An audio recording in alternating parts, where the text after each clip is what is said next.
How much time each day do Mrs. America and her daughter, Miss America, spend in their kitchen? An hour? 3 hours? Maybe longer? That depends on what we're having and how the cooking is done. I see. Well, let's have a look inside a few kitchens.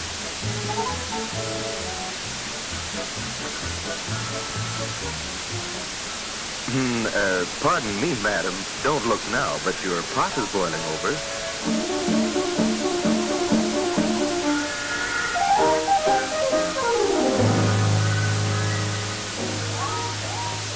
Oh, the poor woman. I know how she feels. Worn out after hours of cooking, dinner delayed, maybe ruined, and that awful mess to clean up. I can sympathize with her, because that's pretty much the way things used to be at our house, in what I now think of as the dark ages of housekeeping. And not so very long ago at that. When Monday was always wash day, the weekly day of doom, Blue Monday over a messy wash tub. And oh my past. When we had one of those old-fashioned ice boxes, and oh, those fiendish drip pans. And worst of all, when cooking for the family meant hours in a hot, smelly kitchen with a regiment of pots and pans to look after. It didn't happen every day, thank heaven, but there were certain days when things were just too much for me, and I had to have help from Carol, my daughter. Practically from the minute she got out of school right up to dinner time. She didn't like it much, and who can blame her, poor dear?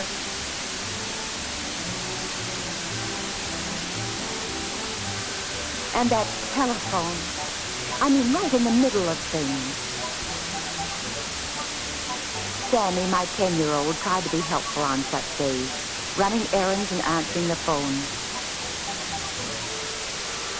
Oh, that phone.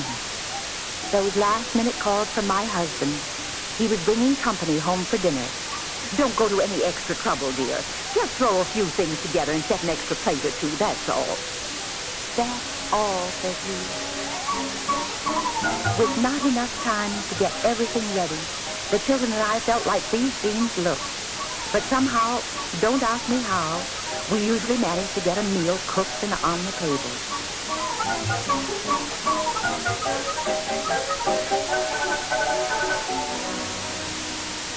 How it ever tasted, I never knew. My appetite was gone long before we ever sat down with our guests. I only hope they enjoyed it. And those were the good old days. Ooh, I shudder to think of them. But through the years, there were changes. Bless those wonderful people who invent things. Today, we Bosses are strictly modern. My cooking is now done in the modern manner, by pressure cooker, in minutes instead of hours. Old Carol still helps around the kitchen from time to time, but it's because she likes to, not so much because I have to have her. Nowadays, dinner at home is never a problem, company or no company, even at last-minute notice.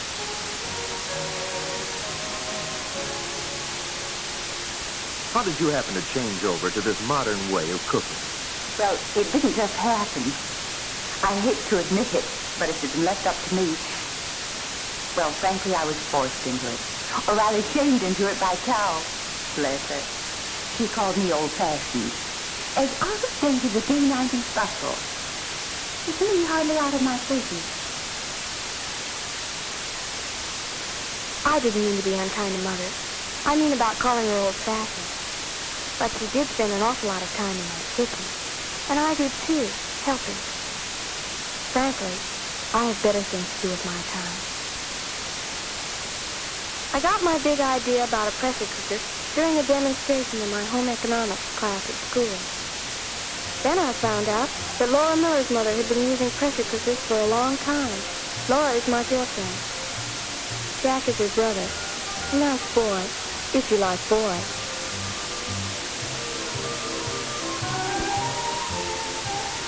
Mrs. Miller was very nice about showing me how to use a pressure cooker, and I got to be pretty good at it. Seems Jack was interested in pressure cooking too, at least while I was around.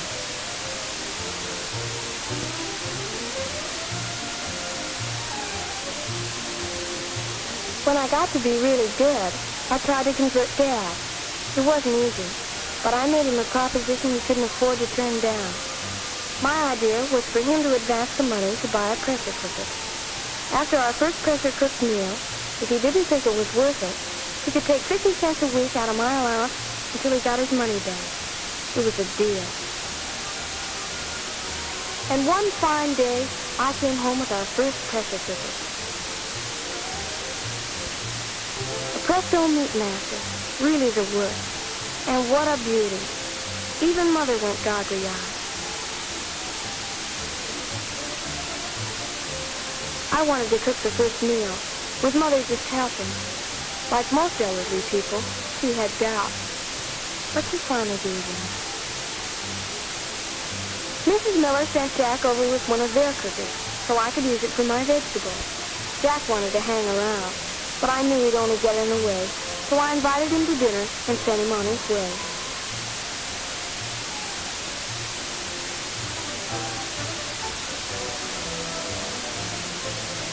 Cook's helper. That was my role in my own kitchen that day, and Carol enjoyed every minute of it. But it was very important to her, and she took it pretty seriously.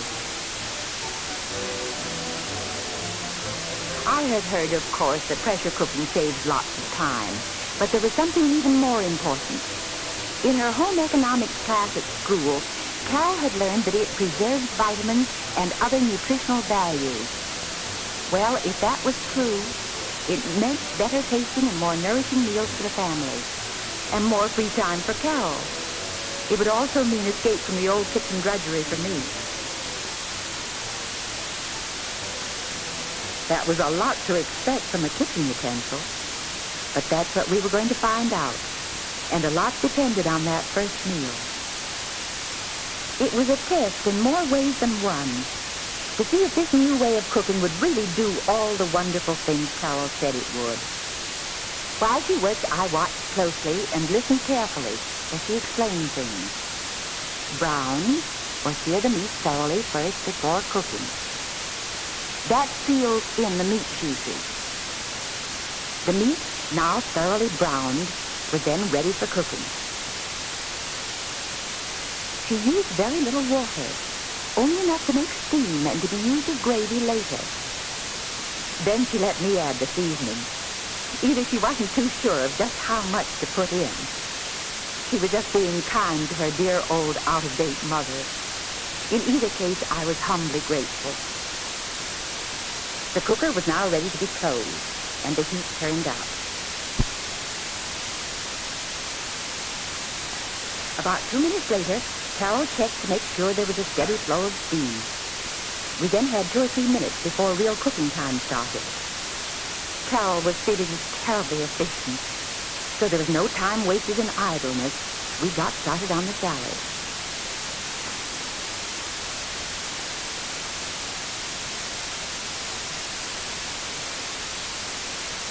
Three white bands showing on the indicator stems mean the start of cooking time. So Carol turned the heat very low. Then she set the time according to recipe and what she calls our family taste, meaning medium pot roast. And the nice part about it is that we don't have to watch over it, or check it, or do anything to it, except let it alone for the full cooking time. And since everything is locked in tight, there'll be no cooking odors getting out and circulating around the house. What is the principle of pressure cooking and how does it work? In an open pan, water heats only to boiling, or 212 degrees Fahrenheit, and then turns to steam, which goes off into air. Cover or close the pan, and the temperature rises quickly. This is the basic principle involved in pressure cooking. Here's how it works in a pressure cooker. Very quickly, the boiling point of 212 degrees is reached. The air is expelled through the vent pipe in the cover. Steady flow of steam that all the air has been expelled from the cooker. This is the time to put on the indicator weight. Once put on, the indicator weight is automatically clamped in place and cannot fall off. The temperature keeps rising rapidly, which is the reason cooking takes less time than in open pan cooking. The pressure inside the cooker forces the indicator stem upward. When the first white band appears, as we see here, it indicates 5 pounds pressure, which is enough for fruit canning. 2 bands indicate 10 pounds, suitable for canning fish, meat, fowl, and soup. 3 bands showing indicate 15 pounds, which means cooking position for all normal cooking purposes. At this point, heat is turned down low. But what happens if the heat is not turned low and pressure rises over 15 pounds? The answer is simple. The indicator weight automatically adjusts itself to release the excess pressure. This gives off a hissing sound and is a signal or reminder to turn the heat low. So, this automatic release of excess pressure means that normally there is never more than 15 pounds pressure in the cooker. But what if the indicator weight fails to perform its release function? As a result, let us say, of the vent pipe becoming clogged, which, although extremely unlikely, could conceivably happen if the cooker is overfull. This overpressure plug, which acts as an anti-vacuum device, would be forced out of the cover, thereby allowing the excess pressure to escape. This plug, therefore, is a secondary release or safety factor. But the chances of pressure rising high enough for that are negligible. While the meat was cooking, we were free to get started on the vegetables. I was surprised to see Carol use only half a cup of water. It was a joy to watch her. I was beginning to have a new respect for this daughter of mine. The idea of cooking 3 different vegetables in the same cooker at the same time rather startled me. What about mixing of flavors? Carol explained that in pressure cooking, there can't be mixing of flavors or odors because there's no air circulating inside the cooker. I was still curious about the small amount of water she'd put into the cooker. Carol said that in ordinary open-pan cooking, the kitchen sink is always the best nourished member of the family. That's because so much water has to be used. The valuable vitamins and minerals get soaked out of the vegetables during cooking and are then poured down the drain. About those 3 vegetables in one cooker, ordinarily I would use 3 different cooking utensils and 3 burners, and I would have to watch every one of them during cooking. Here was practically our whole dinner on the stove.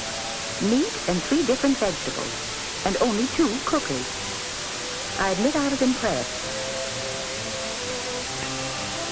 Cooking time was over for the vegetables.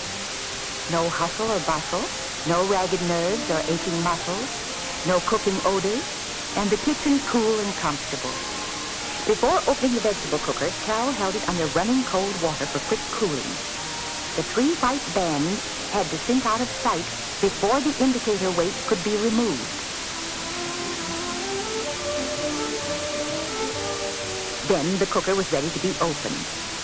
Everything was going along smoothly, with me just standing by and Carol in full charge. And presto, the cooked vegetables, in all their natural garden fresh colors. But when cooking time is over for the meat, the best method is to turn off the heat and then allow slow cooling without the help of cold water on the cover. With no white band showing, the cooker is ready to be opened and the meat taken out. As though she'd been doing this sort of thing for years, my proud daughter showed me how to do it. Then she urged me to take the cover off. I hesitated. After all, I was a stranger here. But she was pretty determined, so I tried it, and I did it, quite easily. Carol was delighted. Frankly, I was kind of pleased with myself, too. And then, lo and behold, the cooked meat. And such meat. Looking just scrumptious and smelling were just heavenly. But we still couldn't be sure, because after all, the proof of the pudding is in the eating. And so to dinner. A big, fine-looking meal that took less than an hour to cook, from beginning to end. Carol was a little worried, and frankly, so was I. So much depended on what Mr. Bartlett said. We all waited for him to make the first taste test. But as it turned out, we had nothing to worry about.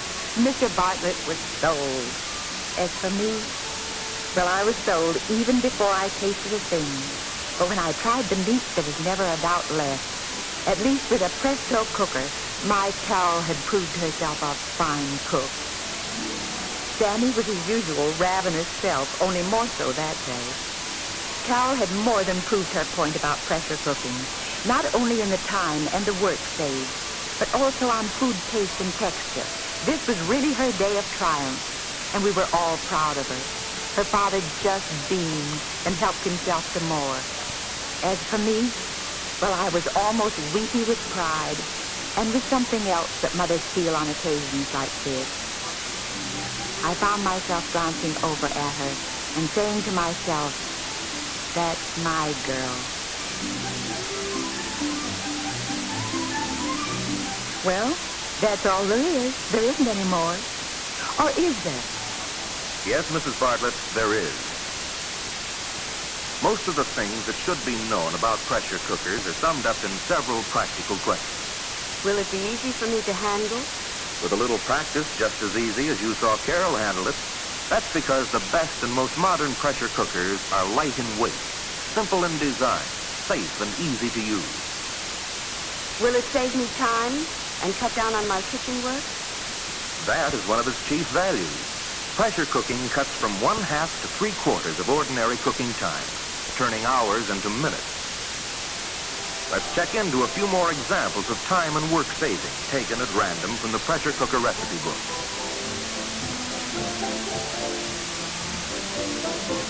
Boston baked beans, for instance, one of the foods requiring the longest cooking time. 8 hours by ordinary cooking, 40 minutes by pressure cooking. Soup, beef vegetable, for example, up to 3 hours by ordinary cooking, 20 minutes by pressure cooking.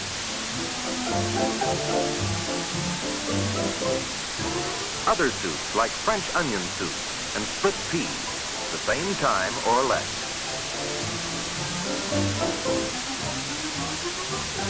Any and all meat dishes as much as 4 hours by ordinary cooking, from 5 minutes to seldom more than an hour by pressure cooker. For such dishes as beef stew, spare ribs,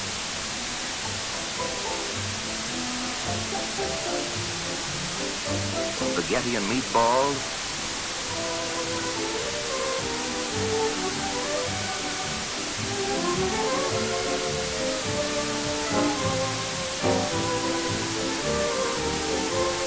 New England boiled dinner.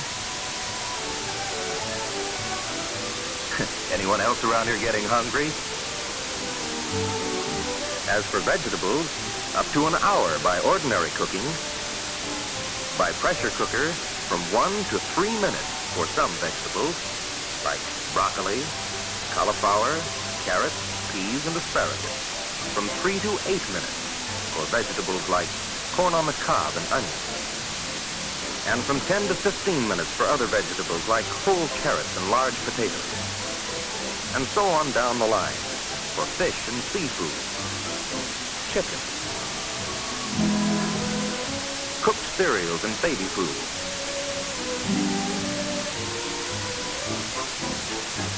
desserts and so forth, all cooked in 1/2 to 1/4 the ordinary cooking time.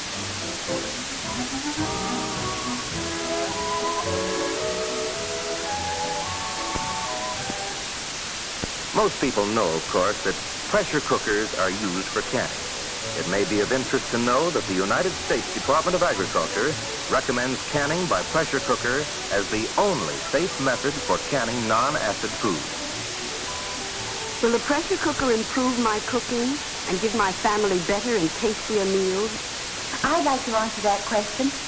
To me, that is the greatest value of all in the presto cooker. Even more than the time and the work saved. I checked up with the supervisor of the home economics department of our high school and with the food editor of our local newspaper about the things Carol had told me. I mean, about how pressure cooking preserves vitamins, especially vitamin C, and other nutrients that are usually wasted in ordinary open-pan cooking. And they agreed that Carol was absolutely right.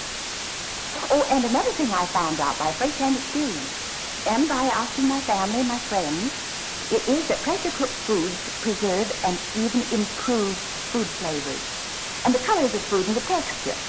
And that's why pressure-cooked meals are so attractive to look at when served.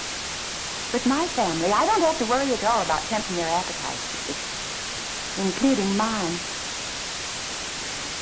A question often asked by women, will it save me money? Yes, it will, to a surprising degree. Not only in fuel costs, since most of the cooking is done over very low heat and in 1/2 to 1/4 the ordinary time, but also because you can use less expensive vegetables and cuts of meat at no sacrifice of taste, texture, or nutritional value. Even tough meats are pressure cooked to tender goodness in a short time, and shrinkage is practically nil. Fundamentally, there is no more to pressure cooking than we have seen. A simple procedure that is practically automatic in operation, with many cooking rewards for both the experienced cook and the new homemaker eager to please and willing to learn. But this important truth must be recognized. Pressure cooking is a new way of cooking, not just a quick method of cooking in the old way. Therefore, in order to use it to best and fullest advantage, it does take some study and practice.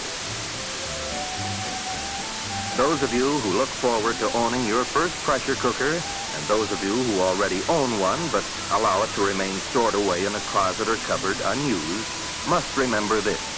No one can expect to become an expert at this new way of cooking in one easy lesson. No more than anyone can expect to become an expert at cake or pie baking in a single try. But pressure cooking requires no special skill or ability, for today's best pressure cookers are designed and built to provide maximum values with minimum effort.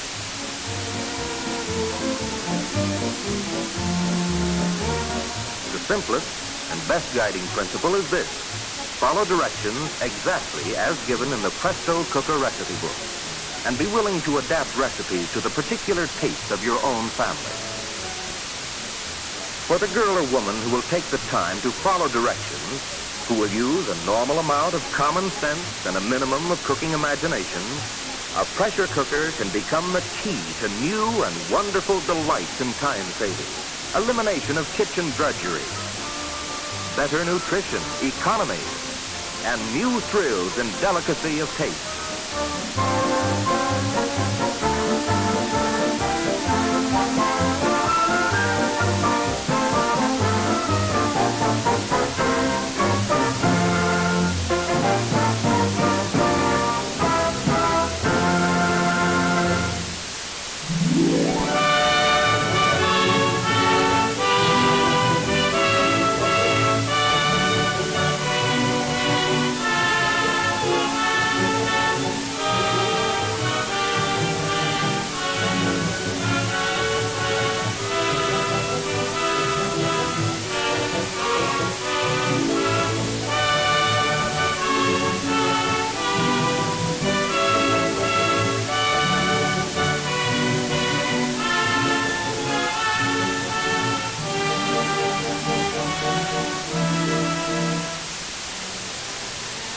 These cans were developed for people just like you.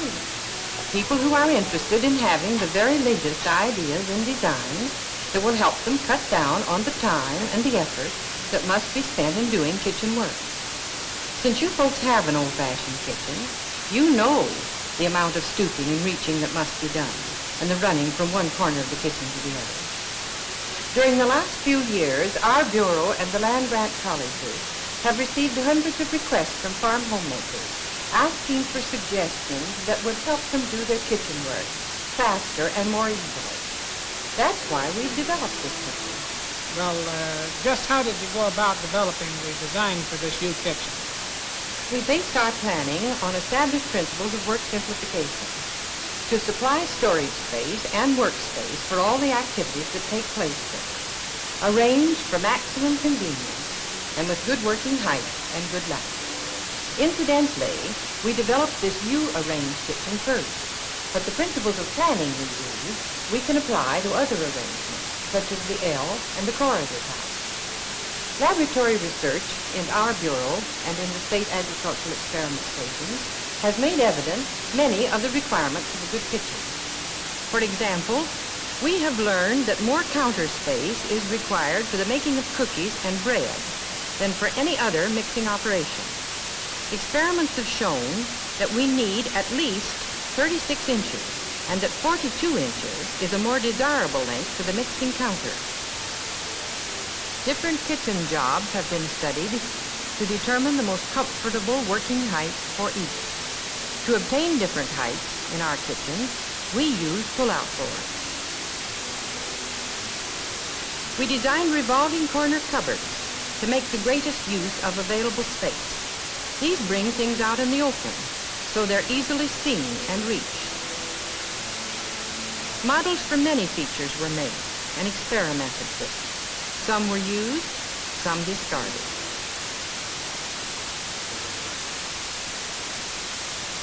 Good lighting is important in the kitchen.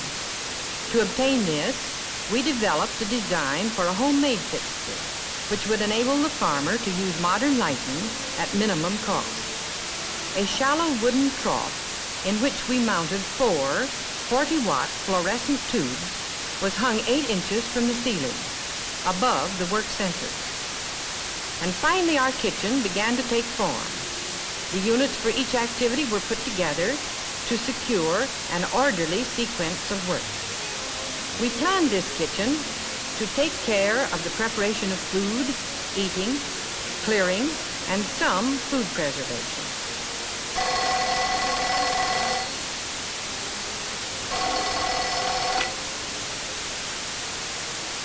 As a convenient place for the telephone and for making out menus and market orders, we also included a planning center.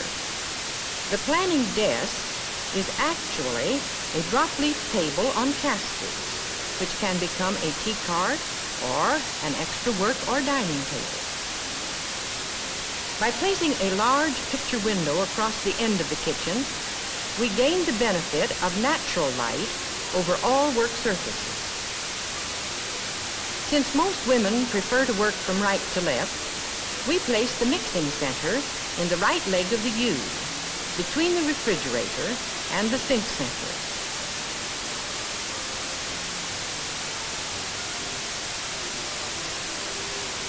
In the mixing center, as in all other work areas, we planned storage facilities to take care of all of the supplies and the equipment used in that center.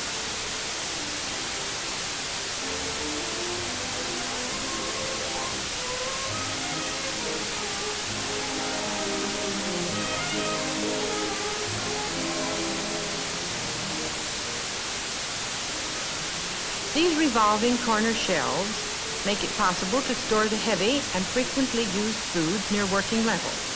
They are roomy enough to hold all of the staple supplies used here. Just below counter level, shallow drawers give handy access to small equipment used in the mixing center. Even in the best of kitchens, one will have to stoop sometimes. Store here only things used occasionally, like picnic supplies, extra large baking utensils, and odds and ends. See how easy it is to get at what you want. We designed the smaller top shelf for long-handled pans to allow full use of the shelf space below. Space ordinarily wasted is utilized to advantage by these built-in bins for flour and sugar. Another advantage is that they eliminate canisters, which take up counter surface. Behind the door, a container holding 40 pounds of flour feeds into the smaller bin below.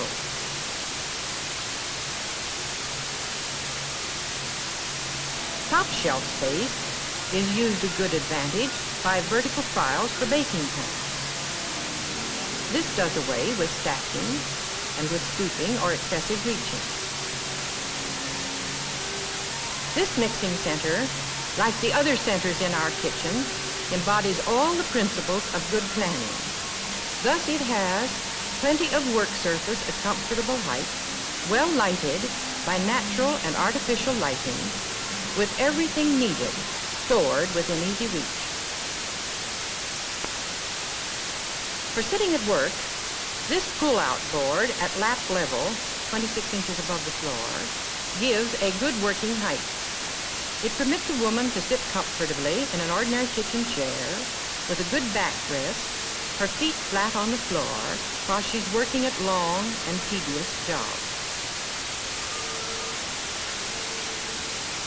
To supply additional work surface in food preservation, the table from the planning center can be easily rolled over and placed next to the pull-out board.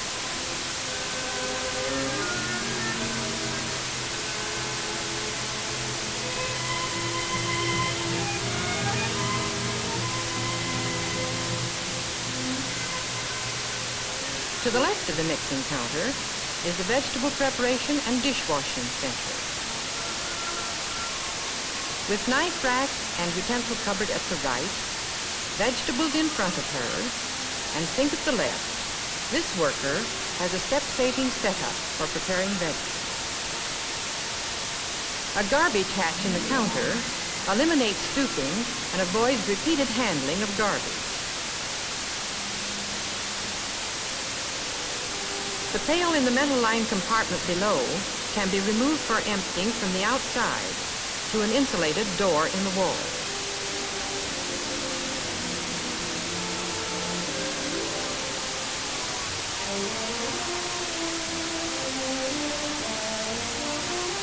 All bins and the compartments into which they fit are designed for easy cleaning.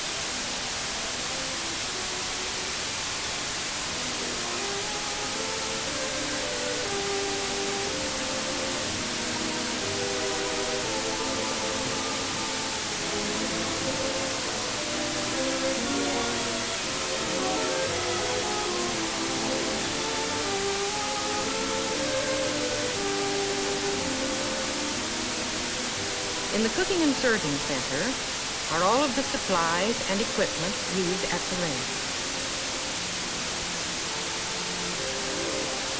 Right above the range are bins built into the wall for food such as cereals that go directly into boiling water, and also for seasonings that are used at the range.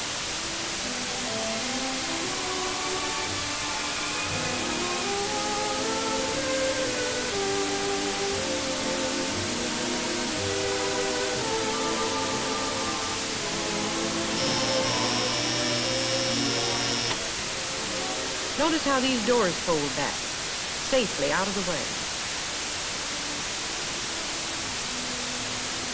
Serving dishes and range utensils are close at hand. The serving counter next to the range is convenient to the dish cupboard. Sliding doors back of this counter and cupboard give access from the dining room side.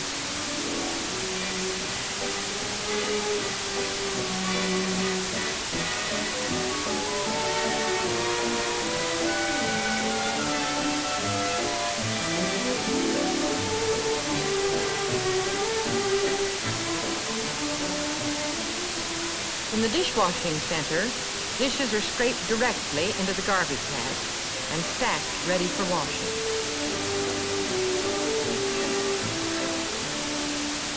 A double bowl sink provides for both washing and draining. The one on the right is shallow, about 5 inches deep, making for a comfortable height for dishwashing. The drainer hangs across the deeper bowl, with room at the side for emptying liquid.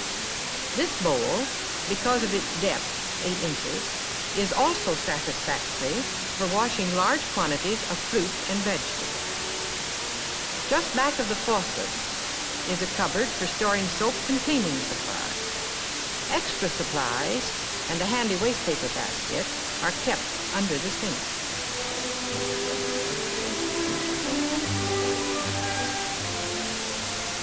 After they're scalded and dried, silver, glass, and dishes are stored in adjoining cupboards.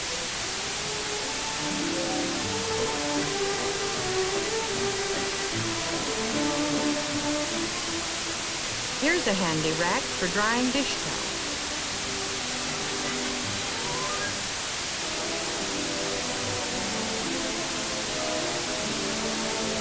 Out of the way of meal preparation is this storage closet.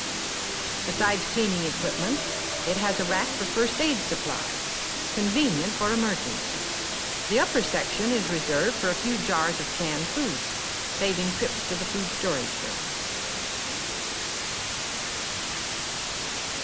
This serving counter, adjacent to the range, is convenient to both the dining room and the kitchen dining table. This attractive dining space has been planned to be compact, but not cramped.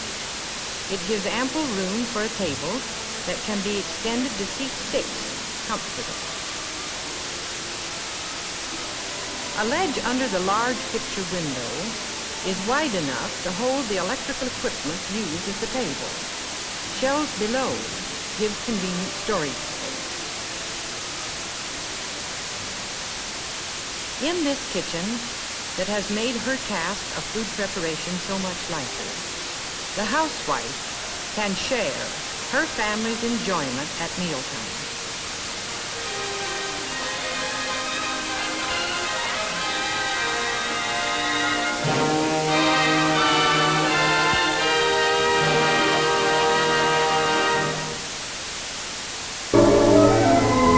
It's new, real food news. Turkey, once only a fall and winter holiday star, can now, because of better ways of breeding, of packing, table dressed, quick frozen, be put on your table when you want it, 365 days in the year. Not just at Thanksgiving and Christmas, but in June or July, April or May. And it's news too, good news, that now there's a turkey for every size family. 12 to 25 pounders for large families, and a new 5 to 10 pound variety for smaller families.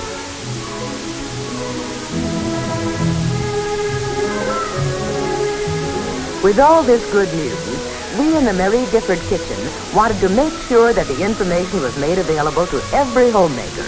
So we prepared to send out a special service bulletin on the newest in round-the-year ways to buy and serve turkey.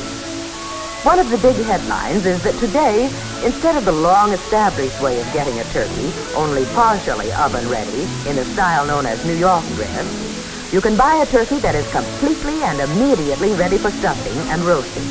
That's the modern, quick-frozen, table-dressed turkey. And the other headliners are the new Beltsville turkeys, weighing only 5 to 10 pounds, meal size, small family size, a new breed, especially developed by the United States Department of Agriculture Experiment Station at Beltsville, Maryland. Specially selected birds, as are all these turkeys. Buttermilk and grain-fed, expertly, completely cleaned, the turkey's transparent wraps to keep in moisture, all the fine flavor quick frozen in. The larger ones labeled as to the exact kind of bird, hen or tom, exact weight shown on every bird, table dressed, ready for the oven, ready at their peak of flavor perfection any time in the year. That is new. To compare costs between a New York dressed and one of these table dressed turkeys, a New York dressed turkey was weighed as it is sold at the market, with head and feet on, viscera in. This is the weight you pay for in such turkey. This is what you have left to cook. Here are the discarded parts.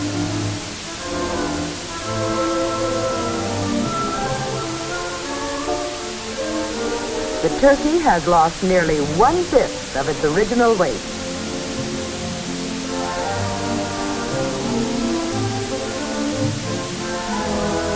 When you buy a convenient table-dressed bird of the same weight, you pay only for the meat you can eat.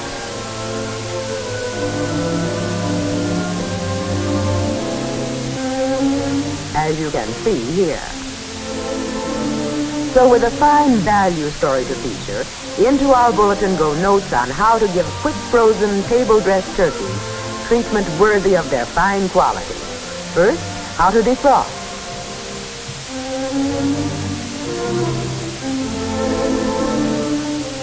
If you have plenty of time, let defrost gradually in your refrigerator in the regular food compartment.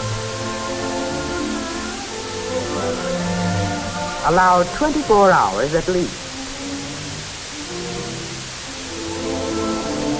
Or if you're in a hurry, put under cool running water for 1 to 3 hours.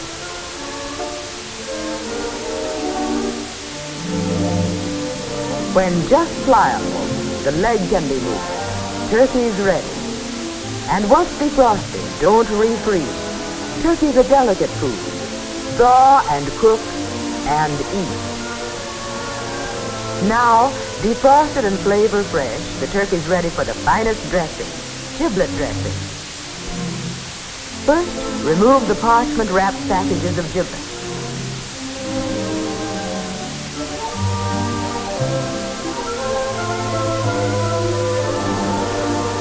Place in salted water sufficient to cover.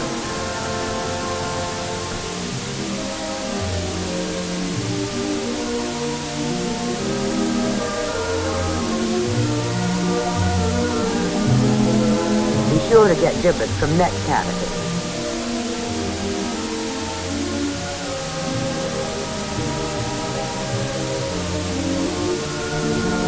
And simmer 1 hour. Chop giblets fine for the dressing and save the broth for both dressing and gravy. And here are the ingredients for a magnificently flavorful stuffing. This quantity will be right for a 12-pound bird. A 6-pound meal-sized bird would use just half as much. 3/4 of bread cubes are toasted. The toasting really adds flavor.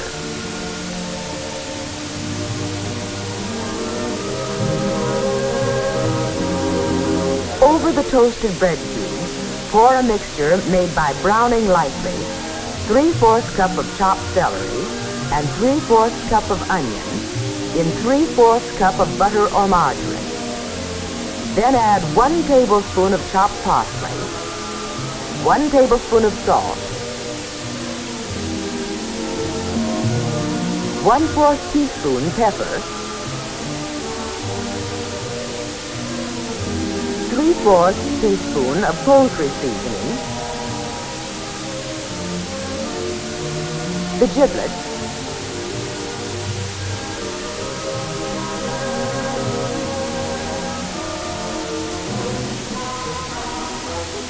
and 1 1/2 cups of the rich giblet broth. Note especially, this should moisten only lightly, since the dressing draws moisture from the turkey itself and could become too soggy if too much liquid is added. And now, news on how to stuff and truss.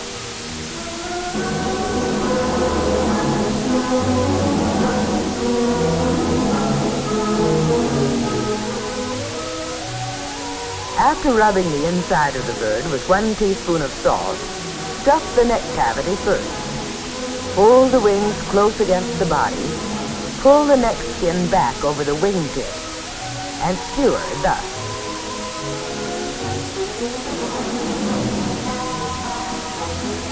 Stuff the body lightly. That stuffing is going to swell, so give it room.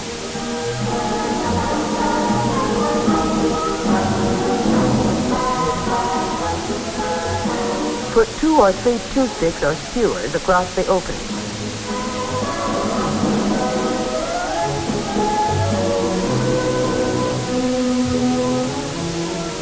Then lace with a cord the way a boot is laced. Cross the ends.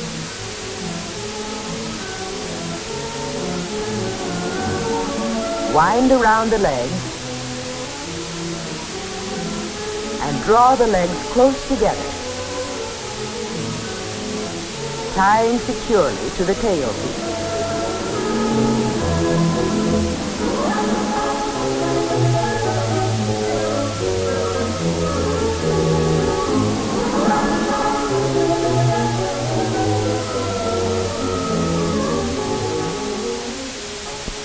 For actual roasting, the very best way is to put the bird breast down in a V-shaped roaster rack. Thus, the sweet fat from the back can melt and run juicily down through the breast meat. Brush all over with melted fat. Halfway through the roasting, turn breast up.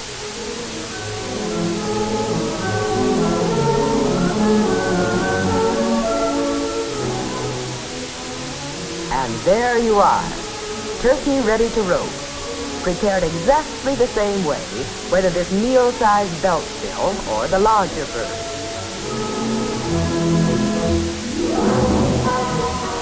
Here's a special news tip. When the roasting time is given as so much per pound, this means so much stuffed weight. For an easy way to figure stuffed weight, just add approximately 1/4 to the weight shown on the wrapper of your table-dressed turkey. Say the bird weighs 13 pounds. Add 1/4 its weight for stuffing, 3 1/4 pounds. This adds up to 16 1/4 pounds stuffed weight. Figure roasting time for this weight. It's all here on the chart. A 16-pound bird like this, 15 to 17 minutes per pound, or about 4.5 hours. For the smaller 6-pound meal-sized turkey, 30 to 35 minutes per pound, or about 3.5 hours. Keep the oven low, 325 degrees.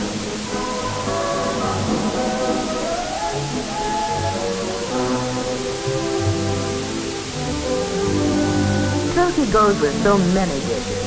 For this dinner, say for a Sunday in March, we suggest crab-apple pickles, buttered green beans, mashed potatoes, a crisp salad.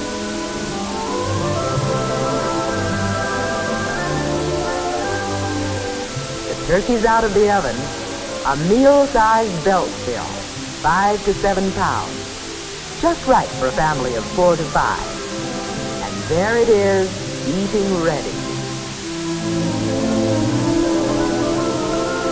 The family's just as ready. And there's that bird. A delicacy to feature to make any meal festive. Easy to serve. Calendar round.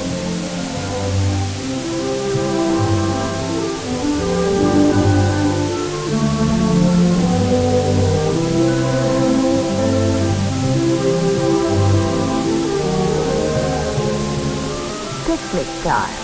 Time for a take-along potluck dish. For picnic or any neighborhood social. A dish that fits perfectly. Turkey rice casserole. Cube about 3 cups of the meat of a cold, already cooked turkey.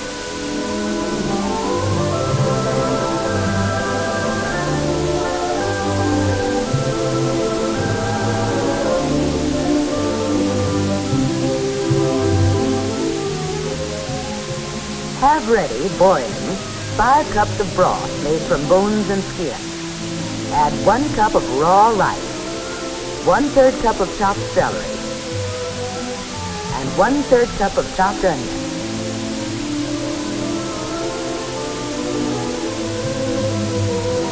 Cook until the rice is soft, but not mushy. Then add 1/4 cup of green pepper, 1/4 cup of chopped pimento, 1.5 to 2 teaspoons of salt, 3/4 teaspoon of Worcestershire sauce, and the cubed turkey.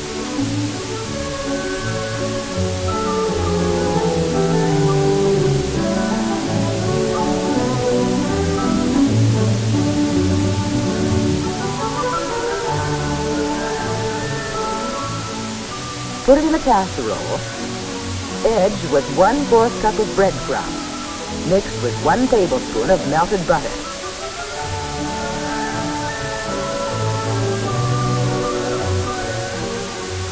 Bake 1 hour in a 350-degree oven.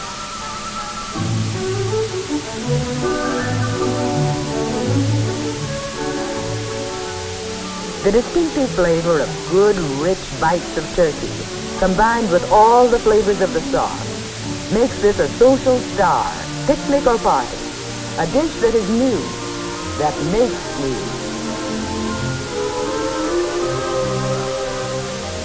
And now June, and here comes the bride. And here's a wedding buffet as beautiful as she is. A buffet crowned by wedding cake and a perfect occasion salad, turkey almond salad.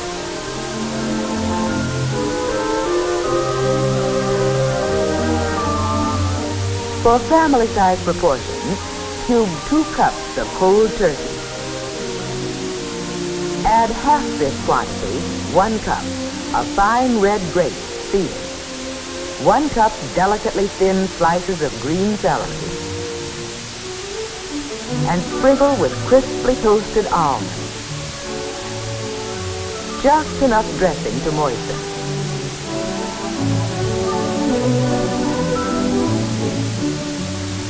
Turkey with fruit and celery, and with the almonds, a dish to remember.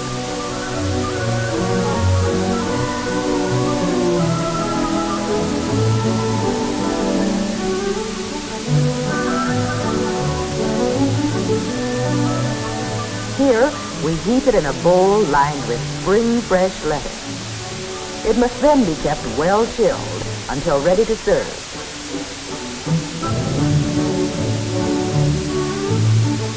Before serving, sprinkle with almonds.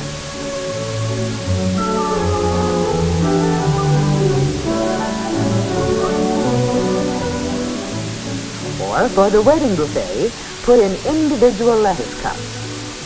Shine up your prettiest silver tray and serve to make a memorable addition to a memorable day.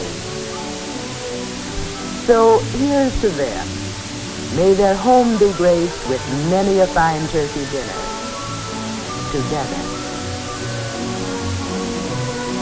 July and August, summer out of doors, the hot months of the year, months to get out of the kitchen in the hot hours of the day, to eat in the cool breezeway, out in the patio, under the trees. Now the cold roast turkey stars. A fine, plump-breasted turkey to be cooked in the cool of the day, served in good, generous slices, with sweet, fresh corn, sliced tomatoes, and a coolly refreshing salad bowl. A new life for the cook, new life for heat-exhausted appetite.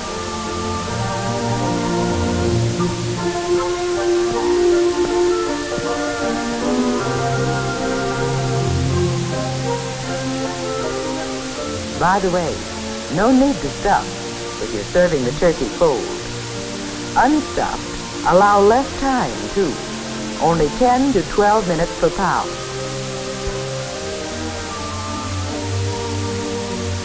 And cold turkey's good to keep ready in the refrigerator at any time, in the same way you can have ever ready that other guest insurance, a cold ham.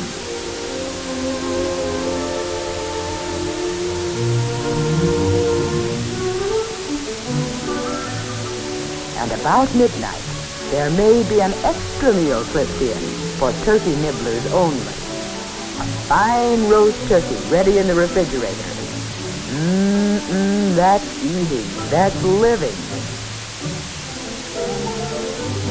Time for an impromptu father and son banquet on the side. A chance to get together, to share a mutual taste.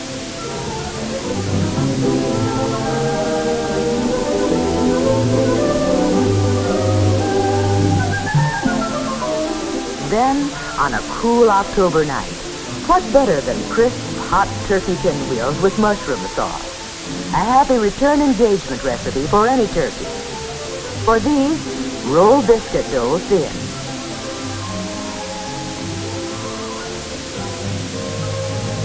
Mix chopped turkey with chopped onion and green pepper, cooked in a little butter. Add pepper and 1/2 teaspoon of salt. And sufficient cream to moisten.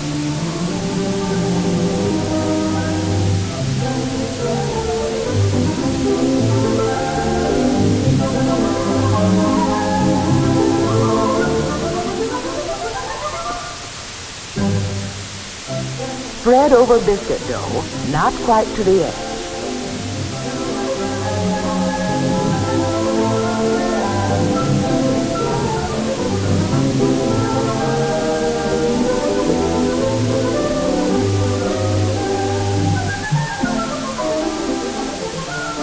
Roll as for a jelly roll, gently.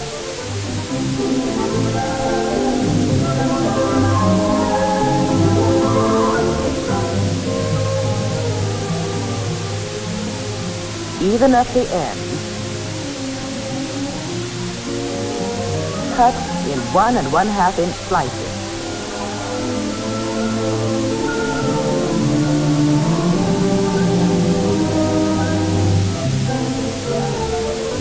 Place on a cookie sheet and bake.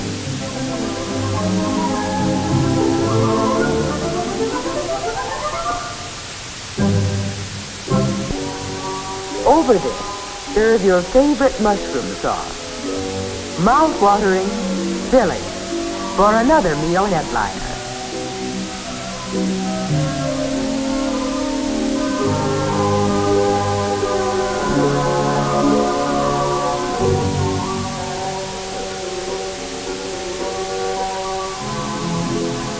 And so, with the table-dressed, quick-frozen turkeys available 365 days in the year, that holiday bird has become your turkey any day in the week. For in any size home, at any time of the year, Sunday or Monday, June or January, dinner or snack, there's a turkey ready and waiting for any occasion, meal size, banquet size, for you.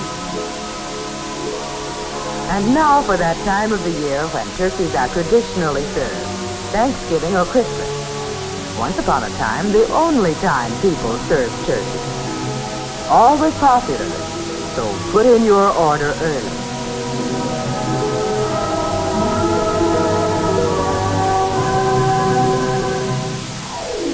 A golden brown, plump and juicy bird in the best of American tradition. The family headliner as it comes to the table in all its glory. Turkey, a dish that adds grace to every table. A dish to be thankful for 365 days in the year.